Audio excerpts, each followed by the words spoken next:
We're speaking with Paul Mecurio, multiple Emmy winner, Peabody Award winner, works on The Late Show with Stephen Colbert. You may have seen him on HBO, Comedy Central specials, host of the Inside Out podcast with Paul Mercurio. And that about wraps it up for us. Thanks for joining us today, Paul. Have a good one. I mean, seriously. To be on, I feel good about myself. Yeah, right. Let's not ruin it. I know, right? It is great to be on with you, Howard Stern. I really appreciate you having me on the show. Yeah, I mean you've done a lot, and you've accomplished a great deal. And no, I haven't. Yes, you have, Paul. You've done. I mean, seriously. Well, let's just put it in some perspective. So you were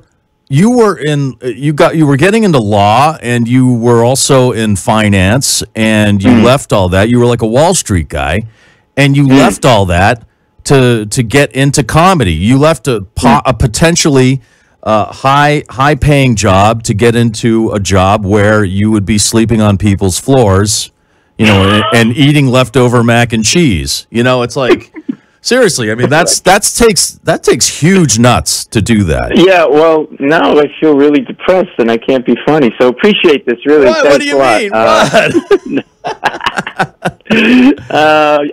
feel like I'm talking to my mother. So let me get this right. You left to sleep in a tenement floor and eat. Oh my! Just kill me now. Kill me now. Actually, it's true. I was actually making the good money, and I was actually working at a law firm and a bank, and I was doing M&A deals, these huge, and people's always like mergers and acquisitions. It's called. People sometimes say to me like, well, what is like mergers and acquisitions? And all I can do is it's like when you eat, like you have a steak and a salad, and like that's like you add the acquisition, and then you chew it, and then later you take a huge dump. That's the merger. And my job, I was the colon. It all went through me. I was like a human colon, and that's pretty much my job. And then I basically, and I always get like people say to me like, "Were you always funny? Did you plan?" I didn't plan on it. I was just writing jokes as a hobby, and I met Jay Leno in a private function, and I had these jokes I had written, and I went up to him and I said, "I don't know if you need jokes, but you can use these or have them." And he was like, "Okay," which was like the big good impression. It's like the best impression is like just take a helium balloon and just go and squeeze the neck a little bit. That's what he sounds like, right? And then 2 days later, my phone rings. This is all true. None of this is made up. But my phone rings, and it's like, "It's Jay Leno. It's Paul there." And I'm like, there's no way this guy was going to call me. So I thought it was my buddy who was pulling a prank because I told him I met Jay Leno. And I was like, "Yeah, right, David, really funny." He goes, "No, really, it's Jay Leno." I'm like, "Yeah, right." He goes, "No, it is." And I actually said to Jay Leno, "Well, you know what? You do a lousy Jay Leno." Oh, that's great. That's great.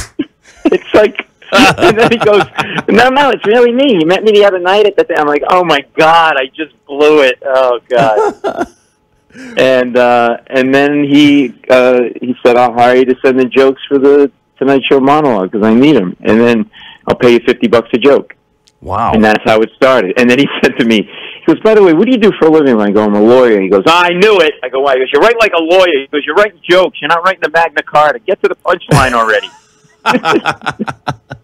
And then, I don't know, a week later, he called me and said, "I'm going to do one of your jokes tonight." And he did one of my jokes on the Tonight Show for $50. And it, it was like, blew my head off my shoulders. And I was like, I'm a middle-class Italian kid from Providence, Rhode Island, right? I mean, I'm from the area, and I was like on Wall Street doing these big merger deals, and this silly little $50 joke just like transformed me. Like it was just insane. And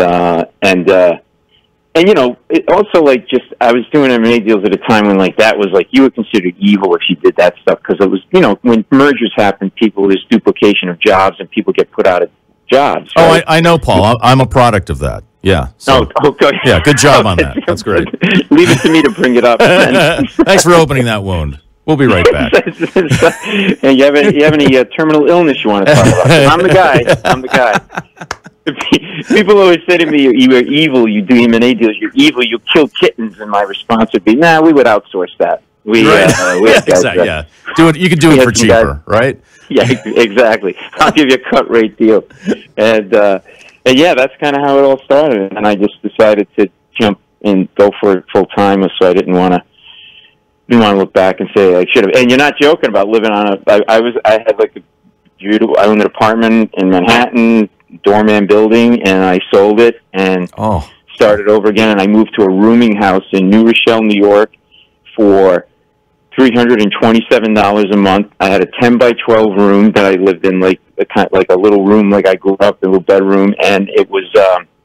And I lived in this like old house, like a rooming house. I shared a bathroom and a kitchen with like 8 other people, and in the house were 2 ex-cons, 2 recovering addicts, and I lived right below a 300-pound phone sex operator who sold Herbalife diet products door to door. So, and they all got into comedy. I mean, that sounds like comedy. That sounds like a lineup at the Comedy Store. A couple of ex-cons, couple of drug addicts, and someone who's selling Herbalife on the side, right? And every one of them has their own sitcom now, right? And it's called Friends. Okay, everybody, that's where they came from. and then that's kind of that's how I started. Yeah, it was crazy. Let me just to belabor this a little more. Two-part question. Who tried to discourage you the hardest from going in that direction, and who encouraged you the most to actually make that jump? Those are great questions. Did you come up with those? No. Yes and no. I mean, no and yes. I got that backwards because I'm drunk. It's because you're drunk. Right. Well, you know what? It's funny. When I was living a secret double life where I was working the M&A deals and the raw thing and the banking thing on Wall Street, and I was like 100 hours a week, killing myself. And then I would sneak out of work and I'd go to dive bars around New York City, and I was living this secret double life, and nobody knew about it. Nobody at work. My girlfriend, who's now my wife, we went to high school together. We were living together. And I was working dives. I mean, one of the places I worked was actually called Downtown Beirut 2. 2. Jeez. 2. Yeah. No, okay. They were either franchising these hellholes or somebody blew up one, maybe. I don't know. But probably it was the latter. Yeah. They had a hooker that worked out of there, and she would give me notes on my jokes when I came off stage. Nice. I swear to God, she'd be like, "You know that joke about the taxi driver? I think you should." Oh, hang on a second. Then she'd run into the men's room, take care of business, and then come out. And she's my wife today. Oh, that's everybody. fantastic! Thank you very much. That's so romantic. That's how I roll.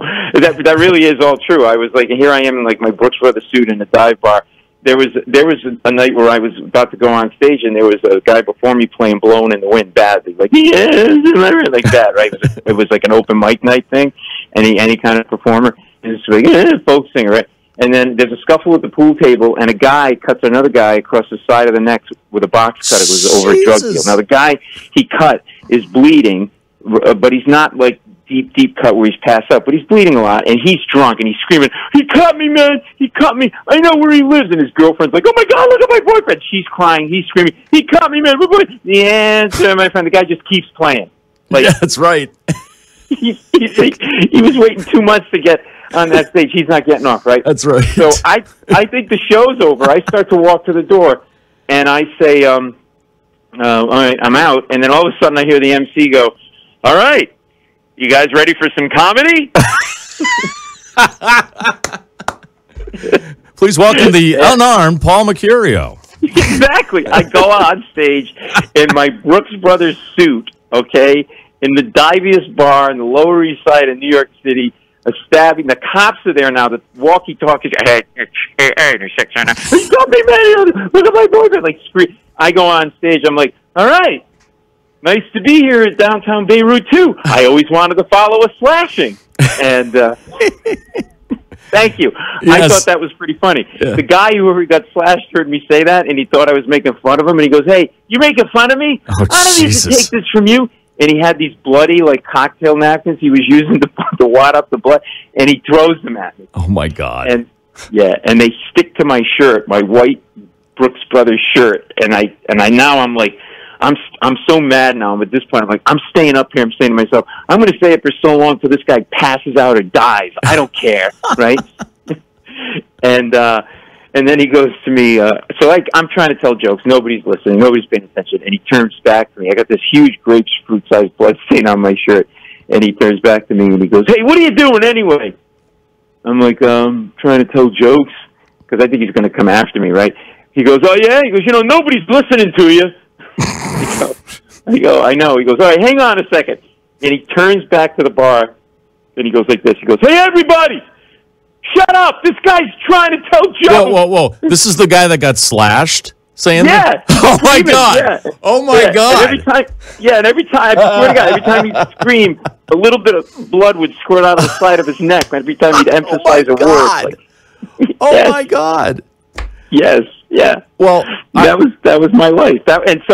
So the long answer to your question is, when I finally told my wife that I wanted to leave Wall Street to be a comedian, she looked at me and said, "That better be your first joke." Yes. And wow. she said, "Do you really want to do this because you worked so hard to get to, Wall Street and nothing was given to you?" And I said, "Well, I don't know. This thing just bit me, and if I don't do it, I'm going to look back when I'm 90 and say I should have, and why didn't I go for it?" Mm-hmm. And then the person that encouraged me the most is my college advisor, because I was freaked out when I made the move. I was 3 months in, and I'm working hell gigs like downtown Beirut too, and that was before I officially left. But I was working gigs like that. It's not glamorous. When you start out in this business, especially stand up or whatever, you just work in dive bars and whatever. Anywhere that'll have you, right? Anywhere that'll have me, and I'm literally living below a phone sex operator, and so every time she was work, I had to go walk around the block so I wouldn't throw up in my mouth. So it was like, and this is a long story, but I got audited by the IRS because they thought I was hiding money because I had a lot of money or good money, and then I had no money. And the guy goes, yeah. And I go for the audit, and the guy goes, "Well, I don't understand." He goes, "You're like, the last 4 years, you had a lot of money coming in, and then this year, like a huge loss. What happened?" I go, "Well, I was a lawyer, an investment banker on Wall Street, and I quit to be a comedian." And then it took a long pause, and he looked up from my tax forms, and he goes, "Yeah, right. What'd you do with the money?" And I'm like, "No, I'm right." He goes, No. I go, "No sane person in the world would do that." And he was kind of right. Like, he was like the personification of these doubts I started to have, because I was like, what have I done? I threw away this comfortable life, and this is not the glamorous, cool thing that I thought it was. And I started to freak out, and like, should I go back? And my college advisor, John McGrath, I went to Providence College, and great guy, and he said to me, he never like said you must stay, but I could tell now looking back that he wanted me to pursue the arts and do something in that world. And he said to me, "Look, just don't make any rash decisions. You're in it now. You're doing the performing. You're in the entertainment business. Just think of it this way: you left the shore and you're swimming to get to another shore, and you're at the point in the horizon where you can't see the shore you left. You can't see the shore you're going to. And but know that if you keep swimming forward, you'll get to that new shore." And that sustained me. Wow. I was then eaten by a shark, so that didn't really help. Right, but, right. No, but he did give me that advice, and that kind of helped me. Because I had a lot of doubts in the beginning, and I kept looking over my shoulder and going, maybe I should go back. I could still make that good money, and so it was kind of scary. It wasn't an easy move at all. Yeah. Well, I mean, a couple of Emmys later, I guess he was right. You just kept swimming, and as far as well, they're not mine. They're Jon Stewart's Emmys, but I just took him out of his office. He's he's tiny. I can kick his ass. Okay, right? we won't tell anybody that. The Daily Show happened, and then that thing took off, and when we started working at the Daily Show, we didn't think it would last a few months. I was one of the original writers on the show and performers on the show. Oh, wait. So were you there when Craig Kilborn was there? Yeah. Oh, wow. Yeah. Oh, that's because I loved him on that show. I mean, I thought that was great. Yeah, he was really good. He was good. Doug Herzog was the president of Comedy Central. Liked him from Sports Center. There was that group of guys on Sports Center that Dan Patrick, him, a couple of other guys who were like that really dry, sarcastic kind of take, and that was perfect for the kind of tone we wanted for the show. And Craig didn't care, and he wasn't a Hollywood guy, so he didn't have friends. He didn't care. He'd go after everybody. So we would just give him this stuff, and he'd read it, and he had that, like, you know, he was, you know, that blonde hair, blue eye, like nice to look at, but then he'd say these really edgy things, and it kind of worked, you know, and so then that really helped kind of bump me up and propel me, and then sort of feed into other things that you know, once you get on a show, a TV show, and then it's a hit, and then it just slowly it was like a critical hit before. Like with guys like you, like anybody in the industry or critics knew the show early on and really liked it, and then the fans kind of caught up, the public caught up, and then it kind of exploded. Like a few years later, and then it was just off to the races. Yeah, it was really unlike at that time, unlike anything else on television. It was way well, way that's ahead. what we were going for. You know, it was like they would just let us kind of do what we wanted to do and write what we wanted to write, and we were like kids, like with a chemistry set, and then every once in a while we get yelled at because we went too far. Like we did a piece about the Disneyfication. We called it, I think it was the Disneyfication of Times Square. You know, when they clean up all the smut shops, and it turned into this big, right? Yeah. So we did put a correspondent out, and he goes, so we're here. We would do the field pieces, like you do 2-3 minute, 60-minute type pieces where you go out in the field and probably interview people. So we send the guy, goes, we're at the Disney store, and this just opened, and they're cleaning up Times Square, or are they? And then we'd have him go in, and then he'd just start walking around, and he would grab the most innocent doll, like, I don't know, like a mermaid, or whatever, the Little Mermaid, whatever, and he'd go, this may look like a Little Mermaid, but it's actually a vibrator. And, right. And he goes, a vibrator, and they just go around and just say these are all sex toys. And then we cut the piece together, and then on a Friday, the president of the network came in, he goes, what are you guys doing? Like, what? It's Disney. When your father's so mad at you, or your mom, like they can't even see straight. We go, what? He goes, I saw that piece about Times Square. That's what he goes, the piece is 3 minutes long. Yeah. You can't say vibrator 12 times in a 3-minute piece. And then we start laughing. We're like, we didn't know there was a vibrator rule. Don't be a wise ass, Mecurio. Right? And we go, well, how many times can you say it? Now we're trying not to laugh, right? And he's trying kind of not to laugh. And he goes, and his eyes are darting back and forth, and he doesn't know, like he's like out of his mind, like apoplectic, so mad. He's like, how many times? 4. You can say it 4 times in a 3-minute piece. So like, that's seriously, there were actual numbers? He just made it up. It was like your father. He made it up. Like, it was exactly like when you were 16 and you just took the car and you racked up the car and your father's like screaming at you. He's like just making it up as he goes.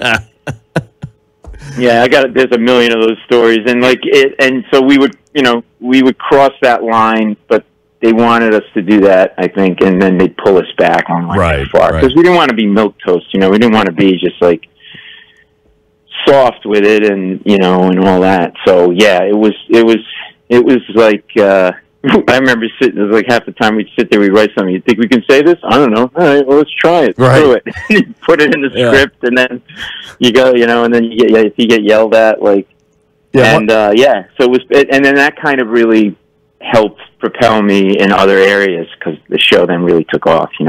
Well, I had a boss when the late great WAAF was still on the air, named Ron Valeri, and he would always say it's better to ask for forgiveness than permission, and except when it came to him, of course. You had to ask permission. If you did, you'd get your butt ripped. But I mean, that's like, you don't break any ground unless you do stuff like that. Well, that's it. I think, and he knew that, and none of us had written in television, and I think that was a good thing because we weren't constrained by the rules of television. Like, we didn't care. There were two guys that were magazine writers who were really smart and really edgy, and there were a few of us that were stand-ups, and so, like, we were just, we didn't feel beholden to anybody, and we just felt like, we're going to do what we want to do and say what we want to say. Like, I don't know if you watch The Late Show or, the monologue, like, whenever you see, like we invented this on The Daily Show where we go, I don't know, Elon Musk, everybody's older brother that's creepy, ... right? Like, that little funny kind of dig, introducing the person. That was something we invented on The Daily Show.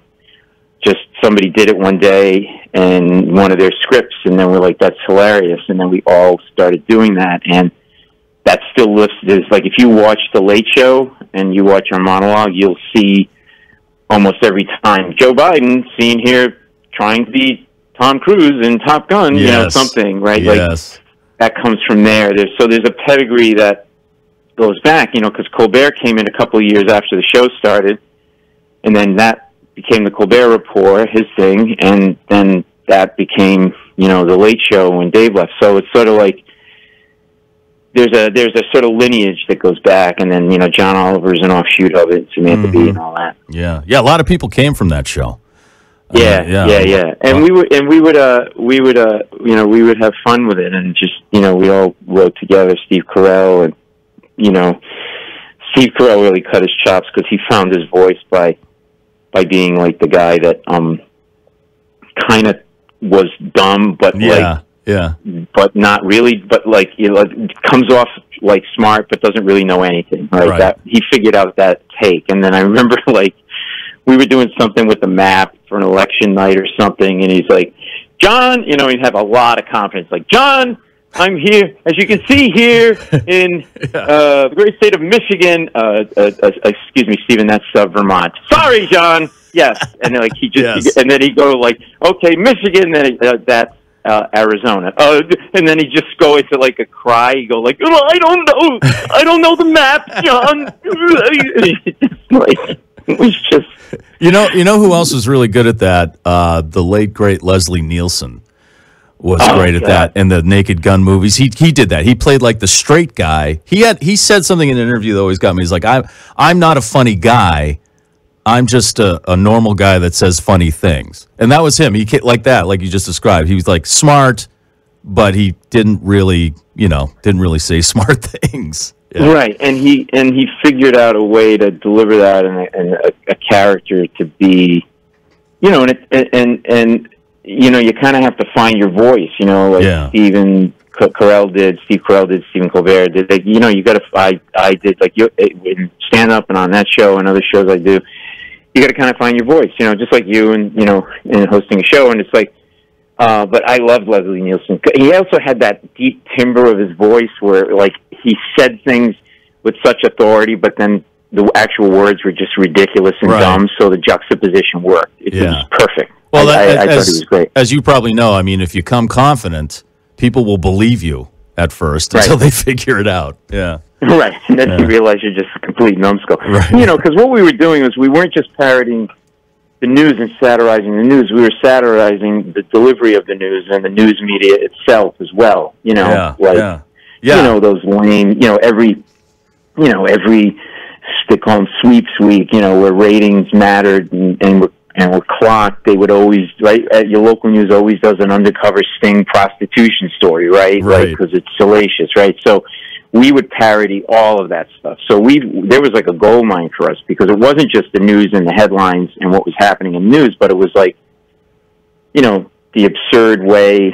Like we did one thing with Wolf Blitzer once at one of the conventions, and he was reporting like live, and he was talking. He had a handheld mic, and I don't know whether it was a politician he's interviewing, and we had our correspondent stand right next to him and lean in and listen to what he was saying, and then ask the exact same question of the person next to him. Oh my God! Yeah. That's awesome. And it was perfect because Wolf was live, so he couldn't stop and go, "What are you doing?" Right. See, like, he was, like, annoying. It was such a and they couldn't move away because they were locked into a shot, and so it was sort of like, whatever he asked, like, so do you think that the inflation rate will come down in the next 6 months? So do you think the inflation rate will come down? Classic. Yeah. So that's great. Did you ever think? Because for a time, not to keep going on the Daily Show here, but this is fascinating to me. For a time, especially when Jon Stewart was the host, people believed the Daily Show more than they believed actual news networks. Did you ever think something like that would happen with that show? No, because you know me, we're morons. Why would you follow what we have to say? I'm a guy that left Wall Street to sleep on right. apartment floors and eat mac and cheese. It surprised me, but I got it because we weren't taking any prisoners, and we were going after everybody. And we were always grounded in the facts of the story. Like, we weren't making up the facts. Like, the rule was that the setup had to be legit. Like, it was just like a setup to a news show. Yeah. And you go to footage and sound bites and everything. So in today's news, the president, blah, blah, blah, go to a clip. Because if you're going to sell the satire of it, you got to sell the structure. It's got to be the right structure. So it's got to look like it's an actual news show. And so once we started doing it and then just honestly making jokes, I think we just were saying things that people at home had been thinking or were thinking, and nobody was staying for them, and we were saying it, and we weren't taking any prisoners. We were going after the left, the right, more so the right than the left, but still both. And then, the newsmakers and the titans of industry and everybody. And I think that, whereas the cable news became more partisan, right? Yeah. So it was hard to get objective news. Maybe you get it for a half hour on the nightly major networks, ABC, CBS, NBC, Fox, whatever. But so I think that it made sense. It made sense to us. But then we would remind people that we were probably stoned half the time when we were writing this. So just take a breath here, okay? Right. I'm joking, but it's definitely understandable, right? It was more real. It was just because some of the actual facts in the news are so absurd, and you're just like, I can't believe this is actually happening, or I can't believe somebody actually said that. And on like a CNN or an NBC, you want the newscaster to say, I can't believe I'm actually telling you this. Where you guys would do that, you would do it with jokes, right. I can't tell you how many newscasters, reporters would come on and tell us, "Man, you have the best job in television because you get to say everything we want to say, but we can't say it because we have to be objective." Yeah, but yeah, exactly. Can you imagine sitting there and being an objective reporter, quote unquote, for any of the major news outlets, and somebody says something just that's completely crazy, and you have to go, Right. And here's my follow-up question: when you want to just go, "Are you kidding me?" Yeah, exactly. You want to slap them, and we were able to slap them and do what we wanted to do. And then sometimes, if somebody really got mad at us, we would have to remind people, "Well, you're not objective. You're not objective." And then we would have to say, "We're a comedy show. We don't have to be objective." Right. Exactly. As long as we're not making up the facts and making up the story, we can say whatever we want about the story. And I think that's a testament to what you guys are doing. Someone going, "You have to be objective." It's like, we're not a news show. I think you forgot that. You actually think we're a news show. Right. I think John said sometimes he would go "We follow a show with swearing puppets." Okay, we're not. This is not. Oh my God, that's right. Yeah, that's right. Yeah. Oh my God. So it was a trip. Yeah, and. Paul McCartney, our guest, Plainridge Park Casino is the place he's going to be here in the area next. That's on Saturday night, May 14th in beautiful Plainville. And if you can head down there, and please leave your box cutters at home. Yes. Yeah. I mean, after that story, I guess any kind of heckling after that was pretty much pretty I'm easy ready. to I take. can take it on. I go out in saran wrap, so if anybody throws anything at me, I can just unwrap myself, and I got another layer of saran wrap under that, so I'm ready to go. Nice. Yeah, it's a cool venue. The casino's got a really cool comedy venue. It's new, and I'm love people to come out. It's one show, 8:00, and so come to the casino, lose a lot of money, get suicidal, and come and have a laugh. How about that? Right? And, he'll make you laugh after losing, the house. I mean, you might as well go have a few win laughs. a lot of money and come throw the winnings at me. So right? Either way, it's a win-win for everybody. Is it? I love people. And May 14th, and then go to ParkridgeCasino.com for tickets, and it's one show, 8:00 on the 14th. Now, but before I let you go, I mentioned you do a podcast, which I really like. I really like your podcast because it is such a chill conversation. Like, I listened to the last one with, is it Richard Patrick? Or is that Robert Patrick? Robert. I'm thinking of his brother who's on Filter. Yeah, he was great, wasn't he? He's amazing. Guy and really interesting. Great actor. And then the one before that with the DAA agent, I can't remember his name. I was like riveted. The guy who tracked down El Chapo. Yeah. He just this guy Rick Prado. I get to talk to anybody I want to talk to, which is a great thing about a podcast. And I have one because it's the law. Everyone does. Exactly. And and yours is great too. I came on yours a couple months ago, and it's such a free flowing conversation. Like, you don't even feel like you're on somebody's show. I just felt like I was hanging out in somebody's basement, just having some laughs. And I think that's the best kind of conversation. And the long form conversation on television's gone. It's all these short segments like on the late night shows. So I have Neil deGrasse Tyson and Kevin Costner and John Meacham, the historian, and Louis Black, Judd Apatow, Stephen Colbert's on it. So I get like the Kira Sedgwick, so like a cool range of people that do different things, and so it's been really, really fun. And I like talking to musicians too. And I like how you let your guests talk. Some people try to inject their personality into the conversation, but you let them have a flow, which is really great. And a few times I've listened to your podcast, it started out as this. Wow, you had Paul McCartney on your podcast, and then they start feeling insecure about themselves because they see that Paul McCartney has been on there, and it's like, and that's that. If you could, before we go, if you could relate that story, because that's such a great story, how you got legend Paul McCartney on your podcast. Yeah. It's funny because David Duchovny was on my show, and that's how we started the conversation, and that took the conversation into a whole other direction.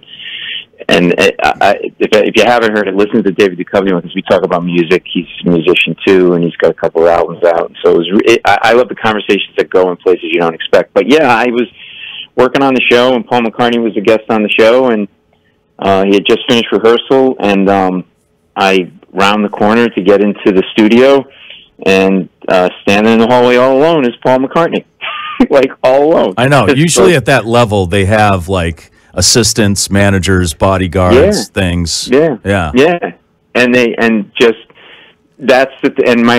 I saw him, like my whole world slows down. I'm like, oh my God, it's Paul McCartney. Like, right. And I'm like, should I say hi? Should I not say hi? And I'm like, you know what? Screw it. He's alone in the hallway, unprotected. He's asking for it. He's like a gazelle on the Serengeti Plains. I'm going to pounce like a lion. Right. Right. So, shouldn't have been alone there, buddy. Yeah. You didn't want to be bothered. You got caught. No, it's like, exactly. You're asking for it.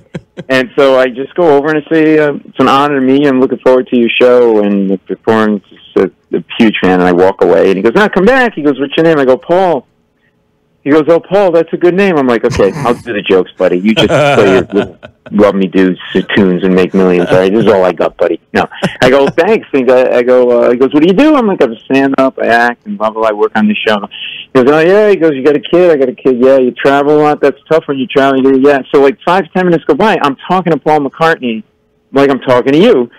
And I'm really cool on the outside. I'm like, hey, I'm talking to Paul McCartney, but on the inside, I'm like, I'm talking to Paul McCartney. I know, right? You're screaming. Yeah, right. Oh, my God. I was like the girls at the Ed Sullivan Theater at Chase Stadium. Like, I was like, and you never, like, whether it's like with somebody you want a date you're trying to pick up or just an important conversation, and your brain splits in half, and half is like, keep it going, keep it going, keep it going.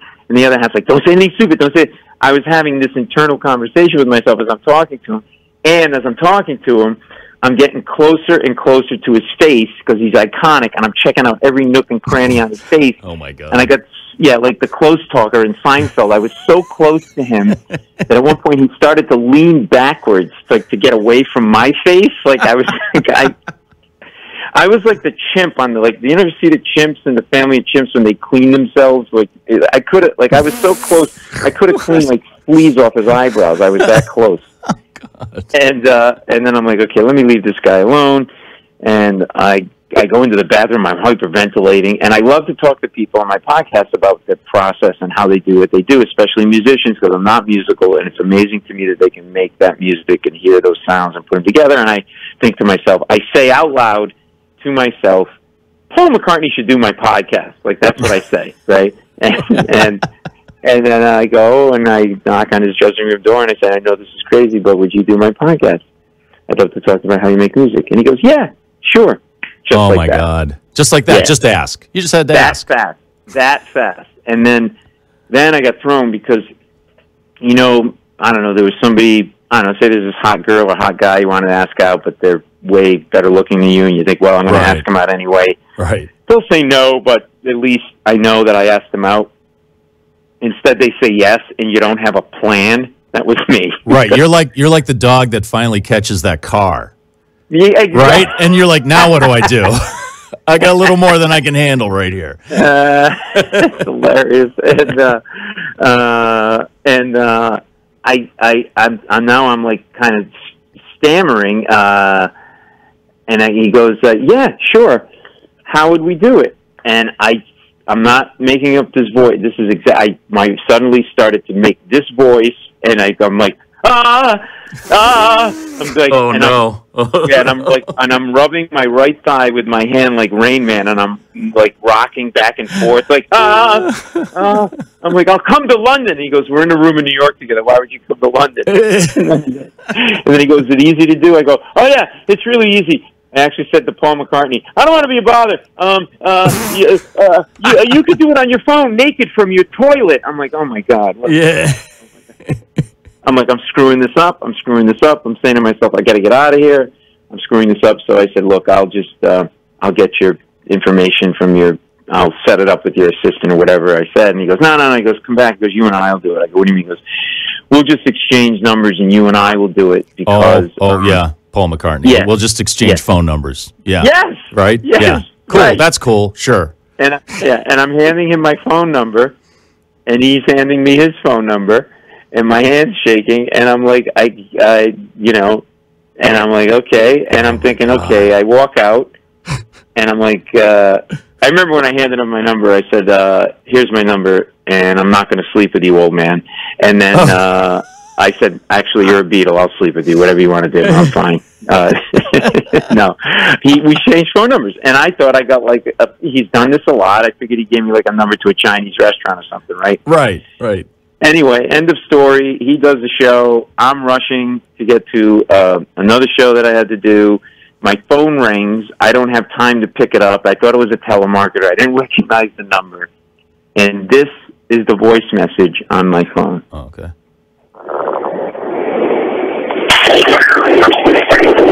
Hi, Paul. It's Paul McCartney here. I'm going to ring you back in 5 minutes to do the podcast thing. I've got some time now.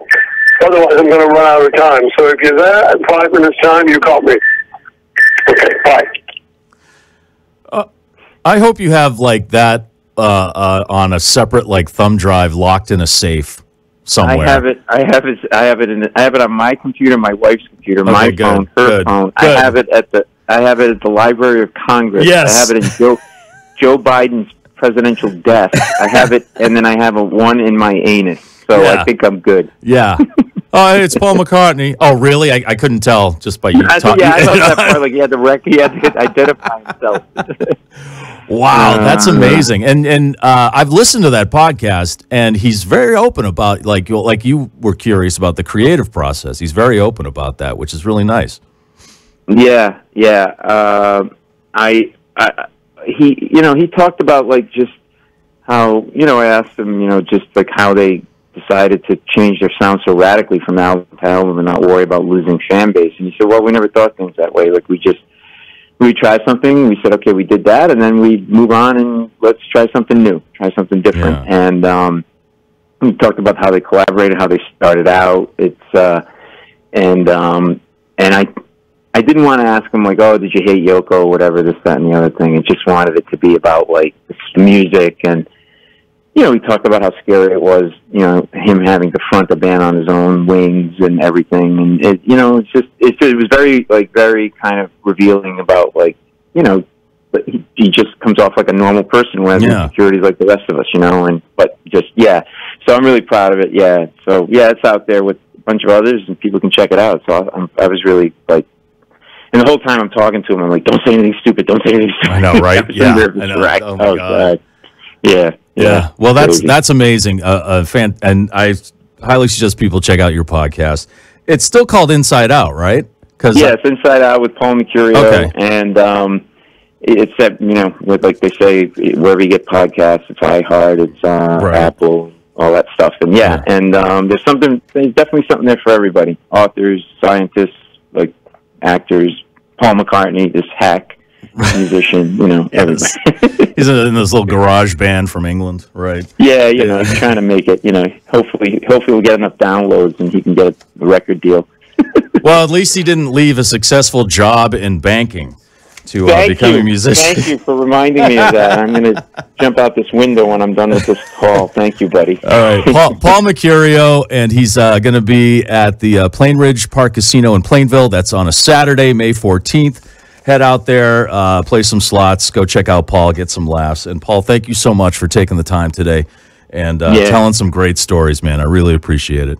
Yeah, man, it's always great to be on with you. Always fun. And hopefully see you soon, all right? I'll come over to the house for dinner. Yeah, you come over to the house for dinner. Please come to Worcester so I can show you the new Polar Park and the Worcester Red Sox here. Oh, I just went there. Next time we talk, we could talk about it. It was awesome. But, yeah, I would love to go to the game with you. It was awesome. Absolutely, man. It'd be great. All right. Yeah, I had a great time. All right, man.